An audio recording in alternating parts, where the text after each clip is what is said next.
Okay, let's dive right into this explainer. Right this very second, hundreds of people are sealed inside a metal tube about 400 feet below the surface of the ocean. There's no sunlight, no phone calls, and honestly, almost nothing about submarine life is what you might expect from watching the movies. Today, we're going to explore the extreme unseen reality of how these 130 human beings actually survive, eat, sleep, and live down there, month after month, in total unbroken silence. This is a journey into the U.S. Navy's silent service. To really understand this life, we have to start with a fundamental question. Think about it. What actually ends a nuclear submarine's mission? Most people just assume it's fuel, right? But here's the fascinating truth. It's not fuel at all. The nuclear reactor on board runs for the entire life of the vessel. The air? Completely recycled. The water? Recycled too.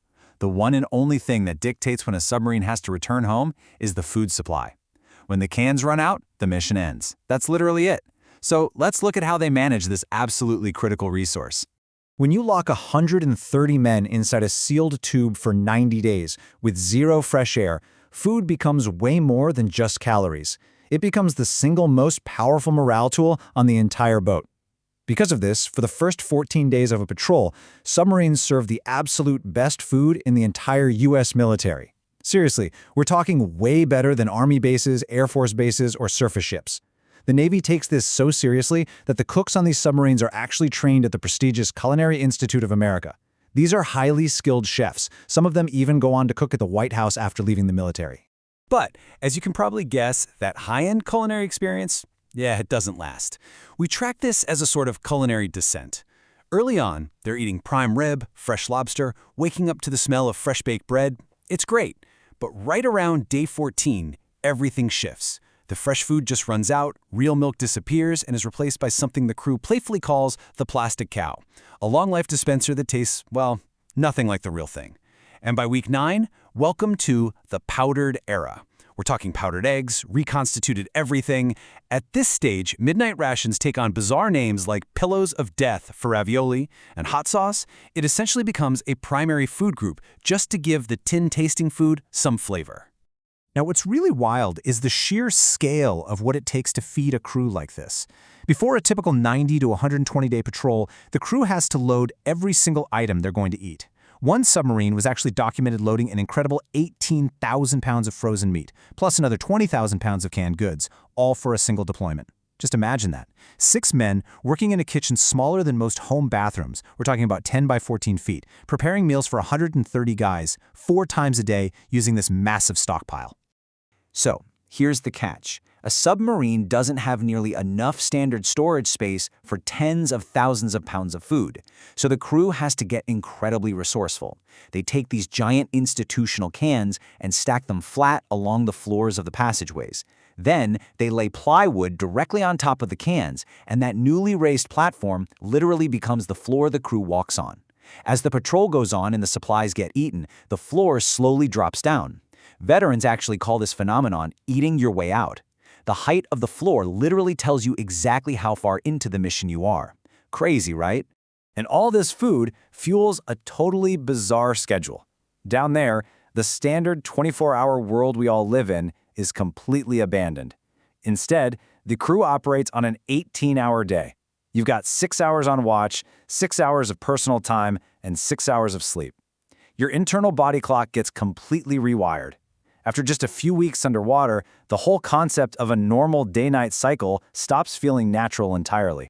This relentless 18-hour cycle feeds directly into one of the most intense practices on a fast-attack submarine, known as hot racking. Basically, there is simply no such thing as having your own bed. When your 6-hour shift ends, you climb into a bunk. 6 hours later, when your sleep time is up, the next guy finishing his shift climbs into that exact same bunk, which, is quite literally still warm from you.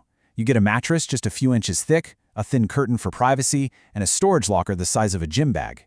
Add in the fact that there are only 3 toilets for over 100 enlisted men, and showers are strictly limited to 5 minutes. And yet, veterans will tell you they don't complain, because that intense, shared discomfort builds a level of absolute trust that is impossible to replicate anywhere else.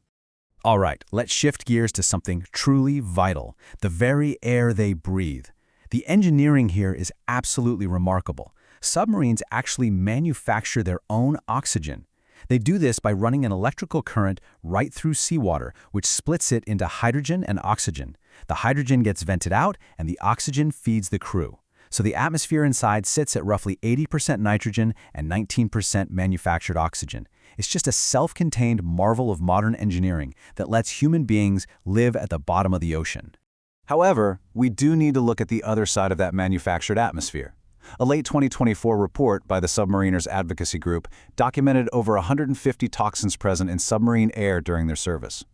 This list includes things like benzene, asbestos on the older boats, chemicals used to scrub carbon dioxide, ozone, radiation, and a very specific byproduct of machinery oil. Veterans in this report describe how this oil byproduct would actually coat walls, floors, cooking utensils, and even their skin, leaving this noticeable yellow discoloration on surfaces throughout the entire boat. Now, to put this into perspective, there are roughly 300,000 living veterans who have served in submarines since 1947. That's less than 1% of the total veteran population. But reports indicate that the Department of Veterans Affairs currently denies health claims from this specific group at a higher rate than almost any other veteran demographic. Many of these veterans are bringing forward claims regarding respiratory illness and cancer. At the same time, it is noted that the Navy's atmospheric surveys from the 1990s and early 2000s remain classified and unreleased. So it remains an ongoing situation for these men who spent years breathing recycled air in total silence. Returning to the daily realities of life on board, let's talk about mental survival. Physical survival is handled by machines, sure, but mental survival, that requires some deep human creativity. In a world with no sunrise, no sunset, and that weird 18-hour schedule, time just completely loses its shape. So how do they cope? Well, they use food as their calendar. The menu literally dictates the day of the week. Curry night? That means it's Friday. Pizza and buffalo wings? Must be Saturday. Steak and shrimp means Sunday. Even the smell of fresh bread baking is used specifically to signal to the crew that a new morning has officially begun. Beyond the menu, how do these sailors actually keep their sanity? A massive part of it relies on a little mathematical formula known as the happiness factor. Submariners take the number of their approved leave days and divide it by the number of days left in the deployment. The instant that resulting number crosses above 1.0, they've officially beaten the boat. It means the reward waiting for them at home is mathematically greater than the time they have left underwater. Veterans describe this almost immediate palpable mood shift across the entire crew the very moment this threshold is crossed. And honestly, perhaps nothing illustrates the emotional weight of a patrol quite like this final food ritual. Imagine being underwater for months. Eventually, the galley gets down to the very last fresh apple on board. They don't just let one guy eat it. No way. Instead, they carefully slice that single apple into 130 tiny pieces, one piece for every single man on the boat. They share it in this small, profound ceremony that marks the beginning of the end of their patrol. It's a tiny gesture, but veterans talk about this shared moment like it means absolutely everything to their collective morale. That incredible reliance on one another is exactly why this insight rings so true. You can build the quietest, most lethal, most technologically advanced metal tube in the world, but it is utterly useless without the mental fortitude of the 130 volunteers operating it. Because the psychological toll of this environment is so immense, the U.S. Navy now actively embeds mental health professionals directly into submarine crews. These are providers who actually sail with the men, they understand the unique culture firsthand, and they're right there to support the human element of the machine. These are folks who proudly volunteer for one of the most rigorous, claustrophobic, and demanding jobs on the planet. They eat food stored under their feet, they share warm beds, and they breathe manufactured air, all to execute missions the public will never even hear about, and they endure all of it in complete, unbroken silence. But knowing what we know now, from the grueling lifestyle to the ongoing fights over health data, it leaves us with a really important question. When the Silent Service finally speaks up about the true costs of the deep, are we willing to listen? Thank you so much for joining me for this explainer, and I'll catch you next time.